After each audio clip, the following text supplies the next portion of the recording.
میرا بچپن وہ خوابوں اور خیالوں کا شہر تھا۔ مصحفی کی نوجوانی اسی شعر انگیز شہر کی گلیوں سے گنگناتی ہوئی گزرا کرتی تھی۔ میں اتر پردیش یعنی یو پی کے اسی مردم خیز شہر امروہے میں پیدا ہوا۔ اس شہر کا تقریباً ہر چوتھا آدمی اگر جمتم شاعر نہیں تو تک بند ضرور تھا۔ شاعری، تاریخ دانی اور علم و ادب کا سلسلہ ہمارے خاندان میں پشت ہا پشت سے چلا آ رہا ہے۔ میرے بابا علامہ سید شفیق حسن ایلیا چار بھائی تھے اور چاروں کے چاروں شاعر تھے۔ کیسے سوختہ بخت لوگ تھے وہ بھی۔ ماشاءاللہ میرے دادا پر دادا اور ان کے دادا پر دادا بھی شاعر واقع ہوئے تھے۔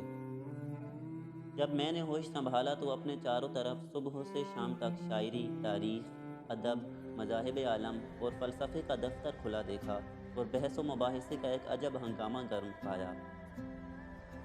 میں نے اپنے گھر میں دنیا کے معاملوں، زندگی کے خارجی مسئلوں اور عملی حقیقتوں کے بارے میں کبھی کوئی گفتگو ہوتے نہیں سنی۔ میں ایک ایسے ماحول میں پروان چڑھا جیسے شکم سے کوئی ادنا سے ادنا سروکار بھی نہیں تھا۔ جب مجھ میں شعور پیدا ہوا تو اپنے ماحول کی یہ صورتحال دیکھ کر میرے دل میں ایک انجانی اداسی کی کیفیت نے جنم لیا جو وقت کے ساتھ ساتھ گہری ہوتی چلی گئی۔